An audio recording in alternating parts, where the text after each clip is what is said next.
This is Seahawks Today. I am your host, Will Ortner, and ESPN came out with their all-too-early 2026 power rankings for the teams that finished, well, pretty darn high in the 2025 NFL season.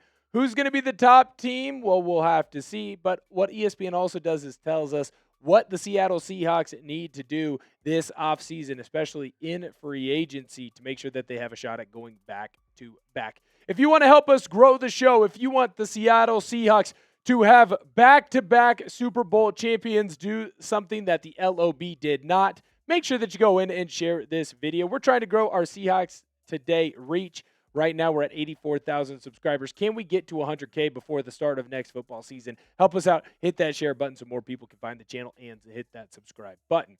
When you look at ESPN's power rankings, the Buffalo Bills, they come in at number 5. That's no shock. They're going to be trying to build around Josh Allen. Will they be able to build a successful team? They just seem to be a little bit off. Denver Broncos come in next. Honestly, I think the Denver Broncos would be that number 2 team if it wasn't for Bo Nix hurting his ankle and not being able to play. Bo Nix is that freaking good. Next, we've got the Los Angeles Rams, and their entire success is going to revolve around Matthew Stafford. And the Rams are going to have to continue to go after players that are going to allow them to win right now. Because if the Rams try to build it all for the future, well, Matthew Stafford will not be there. Number 2, the New England Patriots. A little bit shocking that they even got to the Super Bowl. A very good team that is very well coached, but there's clearly a lot of holes on that squad. Just look at the offensive line. So what are they going to do in the offseason to go and shore that position up? The Seattle Seahawks were that number 1 team, and that's exactly where we should be.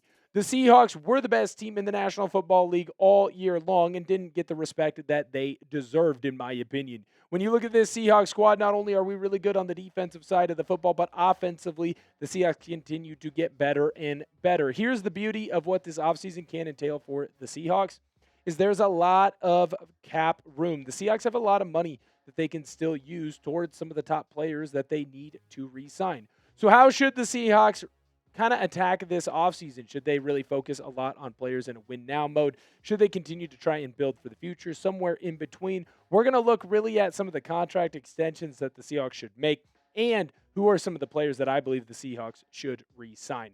Before we do any of that, though, I got to let you know about the championship gear that we have here on Chat Sports, because when it comes to our favorite team in the PNW, these things are frickin' sweet. We've got a black T-shirt right there with the head honcho. You got the star on the opposite side of Hidden Champions. It was always the mission over all the other BS. We got the black T-shirt and we got the navy. Super comfortable. I really love these T-shirts. And I know, hey, it's February. It's still cold outside. Some of you might say, hey, T-shirt not quite yet. Well, I've got a hoodie there for you if you'd like to go and grab it. We've got the navy. We've got the black. That link is going to be in the comment section and description of today's video. But here's the thing. It doesn't just stop there, because this is a whole freaking collection. You want something that's a little more whimsical. You want something that's going to be a little bit more talk of the town with your buddies. You can go and grab the Mission Over BS Champions T-shirt with our mascot right there in the middle. Again, we've got the black. And, of course, we've got the navy. The T-shirt is super fresh, super fly. And most people, well, they just stop there. But that's not what we do here at Chat Sports. We go above and beyond. Guess what? We got hoodies for that type of style as well. We got the navy. We got the black. Super comfortable, super fun to wear. The thing is freaking sweet. If you want to go and grab those, make sure that you do so now. Like I said, all you got to do is click that link that's in the comment section and description. And here's the thing. You buy a T-shirt, we're going to shout you out on the show here, because I want to make sure that we support those who support us, like Aaron, John, Sonia, Robert, and James. Shout out to each and every single one of you. Thank you guys for coming in and grabbing some of the gear that we have here on Chat Sports. Man, it means the freaking world to me. If you want to be shouted out in a show just like our 6 here that have the mob mentality, go grab yourself a T-shirt. I'll be alerted, and I'll make sure that I get you on a show. ESPN says that the Seattle Seahawks need to break the bank in this offseason, and I cannot believe that I'm going to sit up here and say this.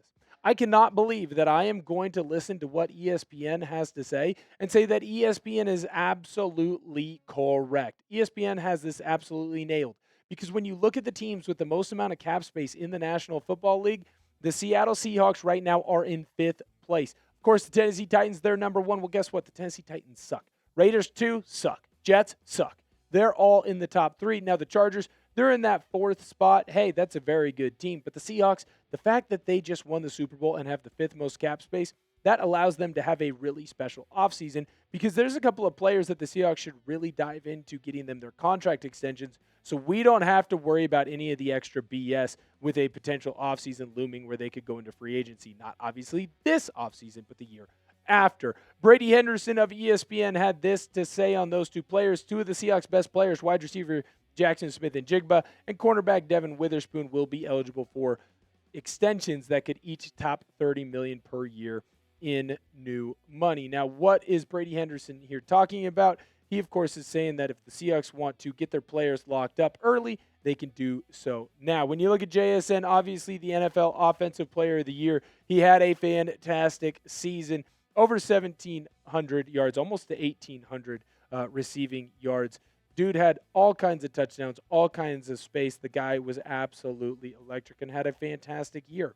In my opinion, JSN should be paid like a top 10 wide receiver in the National Football League because he has frankly earned it. I also think if you're the Seattle Seahawks, pay him a ton of money right now and do it early.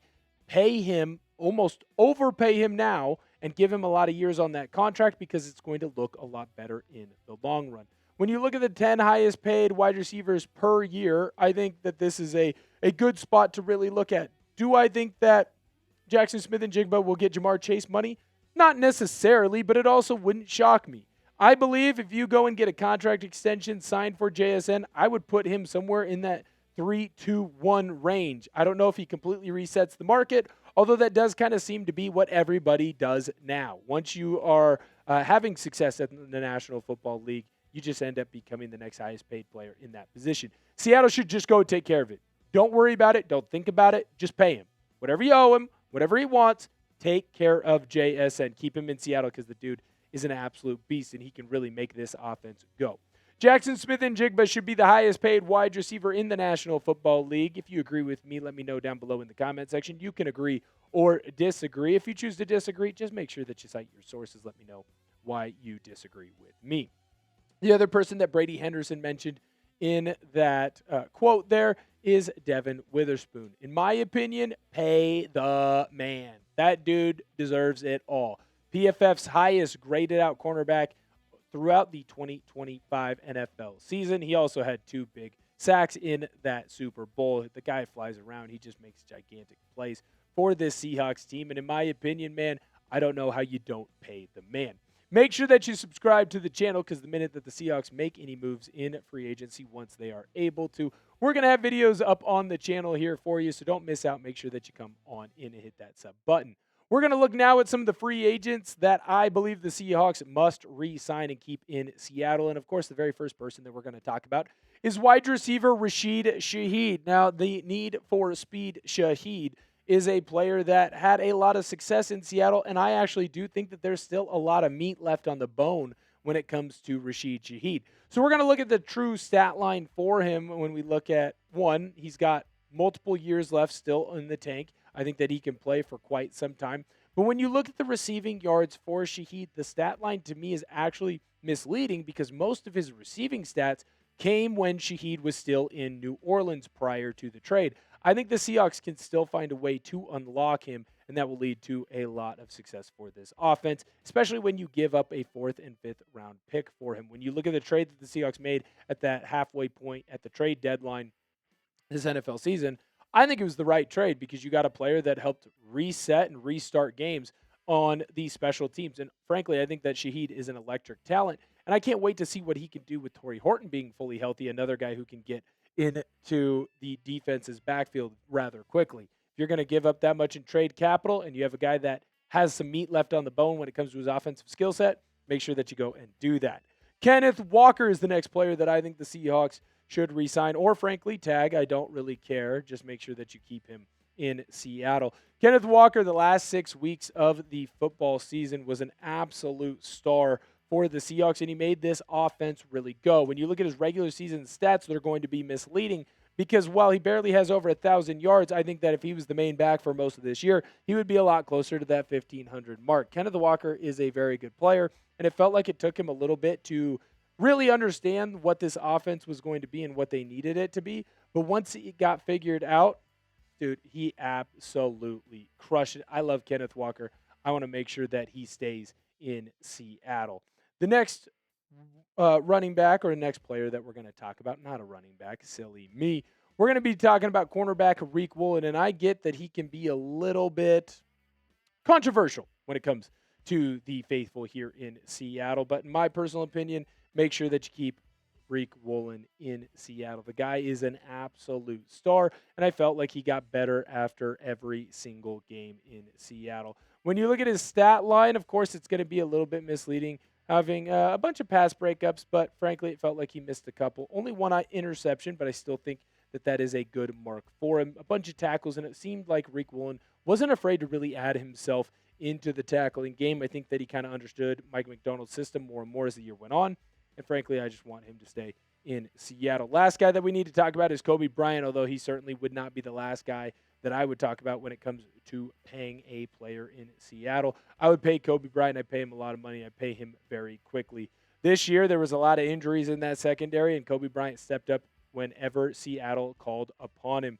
He was out there flying around, making plays, had a bunch of TFLs, had a bunch of interceptions, but most importantly, he's not afraid to add himself into the blocking scheme. Thinking about that Super Bowl run, he absolutely laid the wood on Hunter Henry. It was absolutely fantastic to see him do that. So not only is a player that can go and make interceptions, go create turnovers, he's also a guy that isn't afraid to bang. Seattle loves that in their secondary unit. Who do you want the Seahawks to re-sign in free agency? Let me know down below in the comment section. I want all four of those guys back. Frankly, though, if the Seahawks got 3 out of 4, I'd be pretty dang happy. I agree with ESPN, man. Break the bank. You have the spending capital. You have the room to do it. So do it. Pay the players on this team that have already shown that they can have a lot of success. It is worth it. Do it. Pay the players. That is my personal opinion. I think that the Seahawks should make sure that they do that so that way they can have a shot at going back to back in the Super Bowl era.